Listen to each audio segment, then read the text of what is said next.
మనలో చాలామంది ప్రతి ఉదయం చేసే ఒక పెద్ద తప్పు ఉంది. అదేంటంటే ది అలారం క్లాక్ మిస్టేక్. అంటే ఉదాహరణకు మీరు నిద్రపోతున్నట్టు ఊహించుకోండి.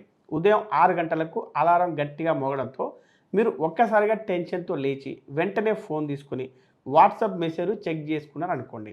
ఆ తర్వాత ఫ్యామిలీ గ్రూప్‌లో పొలిటికల్ గొడవ చూసి ఆ చిరాకుతోనే వెంటనే బాత్రూమ్‌కెళ్ళొచ్చి బ్రేక్‌ఫాస్ట్ స్కిప్ చేసి వెంటనే ఆఫీస్‌కు వెళ్ళిపోయారని అనుకోండి. ఇదంతా కేవలం 30 నిమిషాల్లోనే జరిగినట్టు ఉంచుకోండి. దీనివల్ల ఏమవుతుందంటే మీరు డెల్టా అనే డీప్ స్లీప్ స్టేట్ నుంచి నేరుగా హై బీటా అంటే పూర్తి స్ట్రెస్ మోడ్‌లోకి వెళ్ళిపోతారు. అందువల్లనే మనలో చాలామంది ఉదయం 9 గంటలకే అలసటగా, గందరగోళంగా ఫీల్ అవుతూ ఉంటారు. అయితే అలా కాకుండా మనం మన ఉదయాన్ని ప్రొడక్టివ్‌గా మార్చుకోవడానికి ప్రపంచవ్యాప్తంగా ఉన్న టాప్ పెర్ఫార్మర్స్‌ని డాక్టర్ శ్వేత అదాత్య స్టడీ చేసి క్రియేట్ చేసినటువంటి ఒక సింపుల్ మార్నింగ్ ఫ్రేమ్‌వర్క్‌ని ఫాలో అయితే సరిపోతుంది.